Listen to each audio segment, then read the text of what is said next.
साथीलाई नमस्कार। आजको मेरो यो धेरै पछिको भ्लग भिडियोमा म तपाईहरुको माझ उपस्थित भइसकेको छु हैन। आज विशेष गरी म तपाईहरुलाई मेरो सानो स्टुडियो भनौं अथवा यो के भनौं तपाईहरुले आफै बुझ्नुस्, त्यसको चाहिँ म भिजिट गराउने छु हैन। अब यहाँनेर म तपाईहरुलाई देखाउँछु है त। अब यहाँनेर सर्र यो देख्न सक्नुहुन्छ। यहाँनेर यो चाहिँ लाइट हो जो चाहिँ हामीले भिडियो बनाउने बेला प्रयोग गर्छौं। यो म अन गर्छु है त। यसको म अन गरे अनि त्यसपछि यता अर्को छ, यता चाहिँ अब यहाँनेर ल यो भयो। त्यसपछि यहाँनेर म यो चाहिँ हाम्रो साउन्ड कार्ड भयो हैन। यहाँ चाहिँ साउन्ड कार्ड भयो।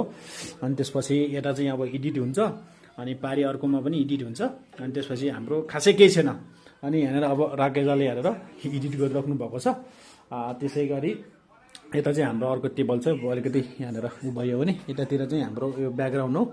ब्याकग्राउन्ड यहाँ छ भनेपछि टक्क लगाएर यहाँनेर देख्न सक्नुहुन्छ। राकेशले एडिट गरिराख्नु भएको छ। अब यहाँनेर तपाईलाई म एउटा कुरा जानकारी गराउन चाहन्छु। धेरैजना साथीहरूले चाहिँ के रे तपाईको के रे युट्युब च्यानल चाहिँ देखिएन पनि भनिराख्नु भएको थियो हैन। तपाईहरुले चाहिँ अर्को मेरो 3-4 वटा च्यानलहरु छन्। आरपीबी म्युजिक हब, आरपीबी टेक्निकल, आरपीबी भ्लग अनि आरपीबी रिल्स एन्ड सर्ट त्यो हान्नु पनि भेट्न सक्नुहुनेछ। अनि त्यही हो, खासै केही छैन। राकेदा केही कुराहरु भन्ने त हाम्रो साथीहरुलाई। राकेदाले यहाँ सर्ट भिडियोको लागि एडिट गरिराख्नु भएको छ। अनि अर्को कुरा चाहिँ यहाँनेर यो रिमोट हो है लाइटको। फेरि यहाँनेर म अब चेन्ज गर्छु। यहाँनेर यो चाहिँ सेटोमा छ। यताबाट देखाउँछु म। यो सेटोमा 3 कलरको छ। यो चाहिँ यसको मैले रिभ्यू चाहिँ भिडियो बनाएको छैन यो लाइटको। अनि धेरैजना साथीहरूले त्यो तपाईले प्रयोग गरेको भिडियोको चाहिँ उसको रिभ्यू पनि दिनुला भनिराख्नु भएको थियो। अनि त्यो त्यसको चाहिँ म केही दिन पछाडि बनाउँछु हैन। अनि अर्को कुरा चाहिँ म तपाईलाई यहाँ जानकारी गराउँछु। जस्तै तपाईहरु चाहिँ यहाँ मेरो च्यानलमा जानुहुन्छ आरपीबी टेक्निकल, यता देख्न सक्नुहुन्छ आरपीबी टेक्निकल है, टेक्निकल सम्बन्धीको भिडियो हेर्नलाई।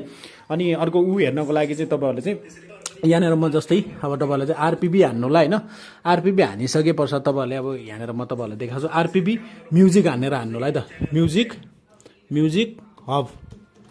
म्युजिक हब हान्नु भने यहाँनेर यो च्यानल भेटिन्छ। यो च्यानल पनि यहाँनेर मेरै च्यानल हो है त। यहाँनेर देख्न सक्नुहुन्छ आरपीबी म्युजिक हब। यहाँनेर देख्न सक्नुहुन्छ। तक्कलाएर यहाँ चाहिँ यो म्युजिक भिडियोका गीतहरु मात्र आउँछ। तपाईहरुले यहाँनेर गएर पनि भिजिट गर्न सक्नुहुन्छ। यो आरपीबी म्युजिक हब, आरपीबी टेक्निकल, आरपीबी भ्लग तपाईहरुले यो हेर्नु होला। अनि तपाईहरुले पनि कन्टेन्ट बनाउन खोजिराख्नु भएको छ, कन्टेन्ट क्रिएटर बन्न खोजिराख्नु भएको छ हैन।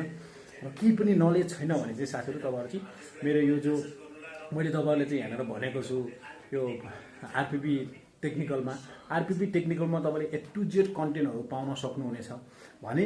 अर्को कुरा तपाईहरु चाहिँ म्युजिक सम्बन्धीको चाहिँ अब लाइब्रेरीहरु हैन, त्यहाँनेर हामीले क्रिएट गरेका बनाएका गीतहरु तपाईले हेर्न जानुहुन्छ आरपीबी म्युजिक हबमा जानुला। भ्लगहरु अब सर्टहरु तपाईले यो च्यानलबाट पनि हेर्न सक्नुहुन्छ नि अर्को त्यो आरपीबी भ्लगबाट पनि हेर्न सक्नुहुनेछ। पर्सनल मेरो अर्को च्यानल पनि छ। त्यही हो, खासै केही छैन। अब तपाईहरुले पनि यस्तै सेटअप बनाउनु पर्छ भन्ने चाहिँ छैन हैन। जस्तो तपाईहरुले चाहिँ आफूले चाहिँ जे गर्न सकिन्छ जस्तोबाट गर्न सकिन्छ। जस्तै अर्को कुरा पहिलो कुरा चाहिँ तपाईहरु ठुलो सोच नराख्नुस् कि अहिले नै। जस्तै तपाईसँग सानैबाटै काम गर्न सक्नुहुन्छ। अब तपाईले अहिले तपाईसँग मोबाइल छ भने दुईटा कुरा चाहिँ तपाईसँग हुन्छ। एउटा भनेको च्यानल खोल्नुस् हैन। अर्को कुरा भनेको तपाईले अर्को खोल्नुपर्ने कुरा भनेको तपाईले एडिट गर्न सिक्नुपर्छ है। मोबाइल हुनुपर्छ, इन्टरनेट हुनुपर्छ। यो 3 चीज भयो भने चाहिँ तपाईले जहाँबाट पनि तपाईले गर्न सक्नुहुन्छ। चाहे तपाई कोठामै बसेर आफ्नो अनुहार नदेखाएर पनि गर्न सक्नुहुन्छ। अदरवाइज तपाई चाहिँ बाहिरतिरको पनि सिनहरु देखाएर पनि गर्न सक्नुहुन्छ हैन। फेसै देखाउनु पर्छ भन्ने छैन, तर काम चाहिँ गर्नुस्। तपाई पहिलो कुरा चाहिँ तपाईसँग मोबाइल हुनु पर्यो हैन, क्यामेरा हुनुपर्छ भन्ने पनि छैन। दोस्रो कुरा चाहिँ तपाईले एडिट गर्न जान्नु पर्यो। तेस्रो कुरा भने तपाईसँग इन्टरनेट हुन्छ। यो तीनवटा चीज भयो भने चाहिँ तपाई सोशल मिडियामा चाहिँ एक्टिभ हुन सक्नुहुन्छ। आफ्नो कन्टेन्टहरु बनाएर हाल्न सक्नुहुनेछ हैन। सबै कुरो गर्न सक्नुहुन्छ। त्यही हो, अब सेटअपै चाहिन्छ, यो लाइटै चाहिन्छ भन्ने चाहिँ छैन। तपाईहरु जस्ट नर्मल तरिकाले पनि गर्न सक्नुहुन्छ। गरिन्छ पनि हामी पनि त्यसै गर्दै आएको। अहिले मात्र के छ र यहाँनेर 2वटा लाइट मात्र थपेको। यो अब कम्प्युटर चाहिँ ल्यापटप चाहिँ हामीसँग पहिले नै थियो। अहिले चाहिँ हामी यहाँनेर बसिरहेको छौं। त्यही हो साथीहरु। अब धेरैजना साथीले सोधिराख्नुहुन्थ्यो यो भ्लगै आएन तपाईको के भो भ्लगमा। अब चाहिँ प्रत्येक दिनको भ्लग तपाईँले प्रत्येक दिन नआयो भने हप्तामा एउटा भ्लग चाहिँ मेरो मजाले हेर्न सक्नुहुन्छ, चाहे घुमेको होस्, खाएको होस्, अथवा जे गरेको म जे गर्छु त्यही भ्लग चाहिँ तपाईँहरूमा आज देखाउँछु। पुरा ऊ अब राकेश दा हेर्नु ल ऊ पारि मैले टक्क देखाइरहेको छु। अब सबै जुनै पनि चिज म जे पनि किन्छु, जुनै पनि जे गर्दैछु म त्यसको चाहिँ रिभ्यूदेखि लिएर सबै कुराहरूको चाहिँ जानकारी दिन्छु है त। र अर्को कुरा को साथीले कहाँबाट हेर्दै हुनुहुन्छ कमेन्ट गरिदिनु होला होइन।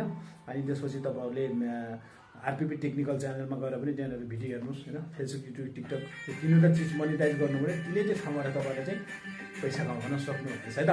सो त्यसको लागि चाहिँ तपाईँहरू चाहिँ पहिला चाहिँ भिडियो हेर्नुहोस्, केही कुरा चाहिँ गरिहाल्नुहोस्, कोसिस गरिहाल्नुहोस्। कोसिस नगर्दासम्म केही हुन्न। आज गरौँला भोलि गरौँला भन्दा पनि तपाईँको दिन त्यसरी नै बित्दै जाने हो, समय त्यसरी नै बित्दै जान्छ, समय फर्केर आउँदैन।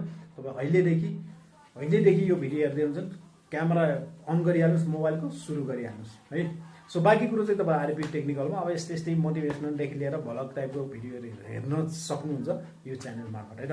ल राखेँ त, अन्तमा साथीहरूलाई like, comment, share, subscribe subscribe गरिदिनु होला, अनि अन्य एकदम अब मजेदार भिडियोहरू आउनेवाला छ। म पनि अलिक जोसमा आइराखेको छु। अब टक्क लगाएर चाहिँ अब खतरनाक भिडियो आउँछ। अब ल खतरनाक भिडियो आउँछ। ल सबैजना साथीहरूले सब्सक्राइब गरेर भिडियोलाई सेयर गरिदिनु है त। Thank you. हामी भेट्नेछौँ फेरि अर्को भ्लग।